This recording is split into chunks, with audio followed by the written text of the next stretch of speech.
ನಮ್ಮ ಕೆಪಿಸಿಸಿ ವತಿಯಿಂದ ಚಿಕ್ಕೋಡಿ ಕ್ಷೇತ್ರದ ಸಂಸದರಾದಂತಹ ಚೌಧರಿ ಪ್ರಿಯಾಂಕಾ ಜಾರಕಿಹೊಳಿ ಅವರು ಬಂದರೆ ಅವರಿಗೆ ನನ್ನ ಎಲ್ಲ ಪರವಾಗಿ ಸ್ವಾಗತ ಬಯಸ್ತೇನೆ. ನಮ್ಮ ಇನ್ನೊಬ್ಬ ಮಹಿಳಾ ಮುಖಂಡ ಅಂತ ಸಾಕಿ ಮಹಿಳೆಯರ ಸ್ವಾಗತ ಬಯಸ್ತೀನಿ. ನಮ್ಮ ಮಾಜಿ ಮಹಿಳಾ ಕಾಂಗ್ರೆಸ್ ಅಧ್ಯಕ್ಷರು ಹಾಗೂ ಈ ಪತ್ರಿಕಾ ಗೋಷ್ಠಿಯೊಳಗೆ ಅವರು ಒಂದು ಸದಸ್ಯರಂತೇಳಿ ಕೆಪಿಸಿ ನೇಮಿಸ್ಯಾರ ದೀಪಾ ನಾಗರಾಜ್ ಗೌರಿ ನಾನು ಸ್ವಾಗತ ಬಯಸ್ತೀನಿ. ನಮ್ಮ ಮಾಜಿ ಮಹಾನಗರ ಪಾಲಿಕೆ ನಾಯಕಿ ಆದಂಥ ಹಿರಿಯ ಕಾರ್ಪೊರೇಟರ್ ಆದ ಸೋಮಣ್ಣ ಕಲ್ಕುಂಟ್ಲ ಅವರು, ಜಿಲ್ಲಾ ಕಲಿಯುವಂಥ ಅಕ್ಕಮ್ಮ ಅವರು, ನಮ್ಮ ಬಾಳಮ್ಮ ಅವರು ಅದಾರ, ಜಾಧವ್ ಅದಾರ, ಇದೆಲ್ಲ ಎಲ್ಲರಿಗೂ ವಿಶೇಷವಾಗಿ ಮಾಧ್ಯಮದವ್ರಿಗೂ ನಾನು ಒಂದು ಸ್ವಾಗತ ಬಯಸ್ತೀನಿ. ಈಗ ದೀಪಾ ಗೌರಿ ಸ್ವಲ್ಪ ಟ್ವೀಟ್ ಮಾಡಿ ಆಮೇಲೆ ಮಾಡಮ್ಮ. ನಮಸ್ಕಾರ. ಇವತ್ತಿನ ಈ ಪ್ರೆಸ್ ಮೀಟ್ ಕೆಪಿಸಿಸಿ ವತಿಯಿಂದ ನಾವು ಪ್ರೆಸ್ ಮೀಟ್ ಅನ್ನ ಮಾಡ್ತಾ ಇದ್ದೀವಿ. ಅವರ ಸೂಚನೆ ಮೇರೆಗೆ ಹುಬ್ಳಿ ಧಾರವಾಡ ರೀಜನ್ಗೆ ನಮ್ಮನ್ನ ಆಯ್ಕೆ ಮಾಡಿದ್ದಾರೆ. ಸೊ ಹಾಗಾಗಿ ನಿನ್ನೆ ಕೂಡ ನಾವು ಚಿಕ್ಕೋಡಿಯಲ್ಲಿ ಪ್ರೆಸ್ ಮೀಟ್ ಮಾಡಿದ್ವಿ ಇದೇ ವಿಷಯದ ಮೇಲೆ. ಸೊ ಇವತ್ತಿನ ಪ್ರೆಸ್ ಮೀಟ್ಗೆ ದೀಪಾ ಗೌರಿ, ಅಲ್ತಾಫ್ ಸರ್ ಹಾಗೂ ಮೇಡಮ್ ಅವರು ಹಾಗೂ ಎಲ್ಲ ಕಾಂಗ್ರೆಸ್ ಪಕ್ಷದ ಮಹಿಳಾ ಕಾರ್ಯಕರ್ತರು ಅವರು ಕೂಡ ಬಂದಿದ್ದಾರೆ. ಹಾಗೂ ಎಲ್ಲ ನಮ್ಮ ಮಾಧ್ಯಮದ ಸಹೋದರ ತಮಗೂ ಕೂಡ ಸ್ವಾಗತ ಕೋರ್ತೇನೆ. ಈಗಾಗಲೇ ಮೇಡಮ್ ಬಹಳ ವಿಸ್ತಾರವಾಗಿ ಏನೆಲ್ಲ ನಡೆದಿದೆ ಆಗಿದೆ. ಪಾರ್ಲಿಮೆಂಟ್ ಅಲ್ಲಿ ಏನು ನಡೆದಿದೆ ನಾನು ಹೇಳ್ತೀನಿ, ಯಾಕಂದ್ರೆ ನಾವು ಖುದ್ದಾಗಿ ವೋಟ್ ಕೂಡ ಮಾಡಿದೀವಿ. ಮಾರ್ಚ್ 9ರಿಂದ ಏಪ್ರಿಲ್ 2 ತನಕ ಸೆಷನ್ ಇತ್ತು. ಮಾರ್ಚ್ ಅಲ್ಲಿ ಗೊತ್ತಾಗಿದ್ದು ಏನೋ ಸ್ಪೆಷಲ್ ಸೆಷನ್ ಅನ್ನ ಕರೀತಾರ ಅಂತ ನಮ್ಗೆ ಮಾರ್ಚ್ ಅಲ್ಲಿ ಗೊತ್ತಾಗಿದ್ದು. ಸೊ ಅವಾಗ ನಮ್ಗೆ ಈಗ ಮಧ್ಯದಲ್ಲಿ ಯಾಕಂದ್ರೆ ಚುನಾವಣೆ ಬರ್ತಾ ಇದ್ವು 4 ರಾಜ್ಯಗಳಲ್ಲಿ. ಸೊ ಅವಾಗ್ಲೇ ಗೊತ್ತಾಗಿದ್ದು ಇವ್ರದ್ದು ಏನೋ ತಂತ್ರ ನಡೀತಾ ಇದೆ ಬಿಜೆಪಿ ಸರ್ಕಾರದಂತ. ಆಮೇಲೆ ಖುದ್ದಾಗಿ ತಮ್ಮೆಲ್ಲ ಗೊತ್ತಿರೋ ಹಾಗೆ 16, 17, 18ಗೆ ನಮ್ಗೆ ಸ್ಪೆಷಲ್ ಪಾರ್ಲಿಮೆಂಟ್ ಸೆಷನ್ ಕರೆದ್ರು. ಎಲ್ಲರಿಗೂ ಅದು ಏನು ಬಿಲ್ ಪಾಸ್ ಮಾಡ್ಬೇಕಿತ್ತು, ಅವ್ರಿಗೆ ಆಗ್ಲಿಲ್ಲ. ಒಂದು ಡಿಲಿಮಿಟೇಷನ್ ಬಿಲ್ 2026, ಇನ್ನೊಂದು constitution amendment bill 131st amendment bill, ಆಮೇಲೆ ಇನ್ನೊಂದು union territories amendment bill.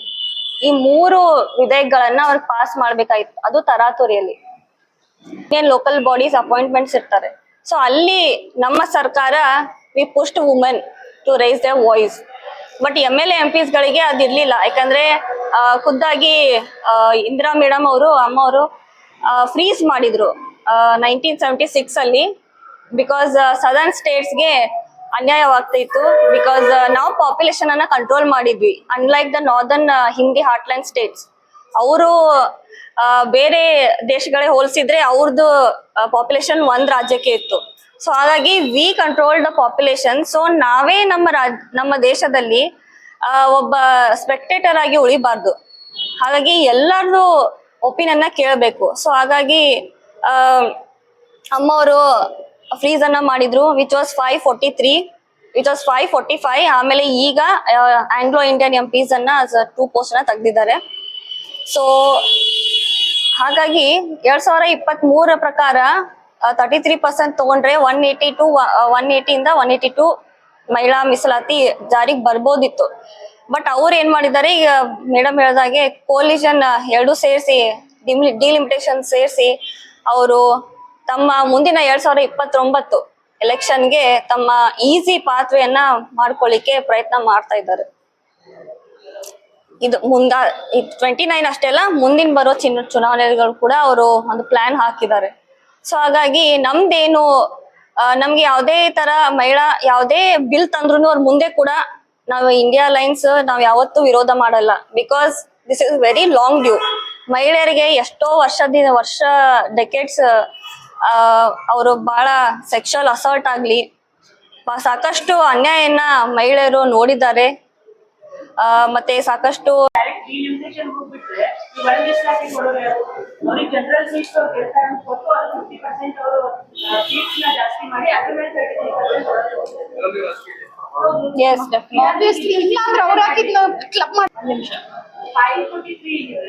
Parliament seats ನಮ್ಮ ಸ್ಟೇಟ್ ನಲ್ಲಿ 224 ಇದೆ. ಇದ್ರ ಮೇಲೆ 33% ಕೊಡ್ರಲ್ಲ, ಅದರಲ್ಲಿ ಅಭ್ಯಂತರ ಇದೆ. ಕಾಂಗ್ರೆಸ್ ಅವರು ಒಪ್ಕೋತಾರೆ, ಎಲ್ಲಾ ಪಕ್ಷದವರು ಅದಕ್ಕೆ ಒಪ್ಕೋತಾರೆ. ನೀವು ಸೆನ್ಸಸ್ ಅನ್ನ ಸ್ಕಿಪ್ ಮಾಡಿ ಯಾಕೆ ಡಿಲಿಮಿಟೇಷನ್ ಹೋಗ್ತೀರಿ? ಹಂಗಿದ್ರೆ ನೀವು ಮಾಡದೇ ಇದ್ರೆ 2023 ಬಿಲ್ ನಲ್ಲಿ ನೀವು ಸೆನ್ಸಸ್ ಅನ್ನು ವರ್ಡ್ ಸೇರಿಸಿದ್ರೆ ಯಾಕೆ? ನೀವೇ ಎಲ್ಲ ಸೇರಿಸಿದ್ದು, ಇದನ್ನ ಸೇರಿಸಿದ್ದು ಯಾರು? ಬಿಜೆಪಿ ಸರ್ಕಾರ ಎಲ್ಲ ಸೇರಿಸಿದ್ದು. ಮತ್ತ ಅದನ್ನ ನಾವು ಪಾಸ್ ಮಾಡಿ ಡಿಲಿಮಿಟೇಷನ್ ಬಿಲ್ ನ ನೀವು ಡೈರೆಕ್ಟ್ ಈ ಪಂಚಾಯತ್ಗಳ ಚುನಾವಣೆ ಬಂದು ಅಂತ ಹೇಳಿ ಈ ಬಿಲ್ ನ ನೀವು ಸ್ಪೆಷಲ್ ಅಧಿವೇಶನ ಮೂಲಕ ತಂದು ನಾವೆಲ್ಲರೂ ಅದನ್ನ ಬೇಡ ಅಂತೇಳಿ ಇವರೆಲ್ಲ ಮಹಿಳಾ ವಿರೋಧಿಗಳಿದ್ದಾರೆ ಅಂತ ಹೇಳಿ ಒಂದು ಪಟ್ಟಿ ಕಟ್ಟೋದಕ್ಕೆ ಈ ಬಿಲ್ ನ ತಂದ್ರು ಅಷ್ಟೇ. ಅವರಿಗೆ ಬಿಡಿನ ಜನ ಏನಂದ್ರೆ ಯಾವತ್ತೂ ಮಹಿಳಾ ಮೀಸಲಾತಿ ಅಂದ್ರೆ ಆ 50% ಏನ್ ಸೀಟ್ ಇನ್ಕ್ರೀಸ್ ಮಾಡಿ ವಿದೌಟ್ ಕಾಸ್ಟ್ ಮೇಲೆ ಅವ್ರು ಏನು ಡಿಲಿಮಿಟೇಷನ್ ಮಾಡಿ ಕೊಡ್ತಾರೆ ಅದನ್ನೇ ಕೊಡ್ಬೇಕು ಅಂತ ಹೇಳಿ. ಕ್ಷೇತ್ರ ಮರು ವಿಂಗಡಣೆ ಬಗ್ಗೆ ಇಂಟ್ರೆಸ್ಟ್ ಇದೆ, ಸೆನ್ಸಸ್ ಬಗ್ಗೆ ಯಾರಿಗೂ ಇಂಟ್ರೆಸ್ಟ್ ಇಲ್ಲ. ಸೆನ್ಸಸ್ ಮಾಡಿದ್ರೆ ಜಾತಿ ಗಣತಿ ಅಂತ ಹೇಳಿ ಡಿಜಿಟಲ್ ಫಾರ್ಮ್ಯಾಟ್ ಅವ್ರದೇನ್ ಹೊಸ ಸೆನ್ಸಸ್ ನಡೀತಾ ಇದೆ, ಆ ಡಿಜಿಟಲ್ ಫಾರ್ಮ್ಯಾಟ್ ನಲ್ಲಿ ಕಾಸ್ಟ್ ಅಂತೂ ಕೂಡ ಒಂದು ಕ್ರೈಟೇರಿಯಾ ಇದೆ. ಆ ಕಾಸ್ಟ್ ಅಲ್ಲಿ ಎಂಟ್ರಿ ಮಾಡಿದಾಗ ಗೊತ್ತಾಗುತ್ತೆ ಯಾರು ಯಾವ ಸಮಾಜದವರು ಅಂತ ಹೇಳಿ. ನಾವು ಹಂಗೆಲ್ಲ ನೋಡಿದ್ರೆ OBC ಸಮಾಜದವರು ನಮ್ಮ ದೇಶದಲ್ಲಿ ಅತಿ ಹೆಚ್ಚು ಇದೆ. ಮತ್ತೆ ಅವ್ರಿಗೆ ಯಾರು ಸೀಟ್ ಕೊಡ್ತಾರೆ? Yeah.